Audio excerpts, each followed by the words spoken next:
Daming mga ibon na lumilipad. Hindi lang siya nakikita. So this is my favorite place. Every afternoon here at the rooftop. Ang ganda niya, guys. Kahapon kinunan ko 10 p.m. Ganda rin ang kulay pag 10 p.m. kasi it's like pink. This time is it's clear pa kasi. So you see, guys, dito sa taas maraming ibon, kaya lang hindi nakikita. Maliliit sila eh, pero naririnig. Ayun sila, oh. Maliliit lang kasi yung mga ibon, kaya hindi siya paano nakikita sa video. But this is what I like the most, the sunset.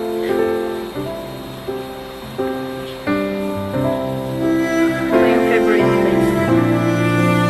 Pagsabi ng asawa ko, bakit daw ako lagi umaakit dito sa rooftop. Ito na talaga. Ganda kasi. Nice to see this.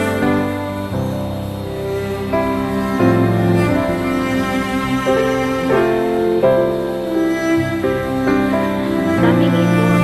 Naingay sila kasi ito sa amin may malapit na park. And then sa baba, see guys, ayun siya.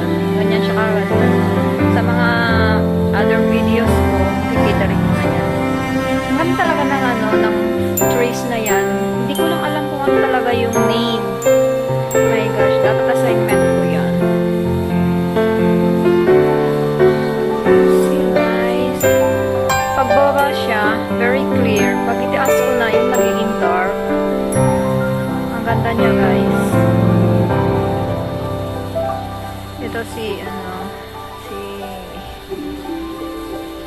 magaling ay gustong kong mag-take ng videos ng sky pag sunset, ganon, at saka pag may moon. The other night pala, ang laki ng buwan, pero itong old cellphone ko, pangit yung pagkakuha niya ng yung video ko ng moon.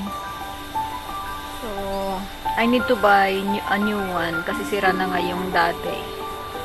So itong old na Asus, very old siya. I think this is already 7 years.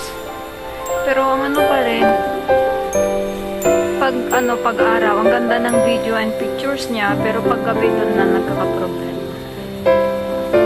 So hopefully makakabili ako ng bago.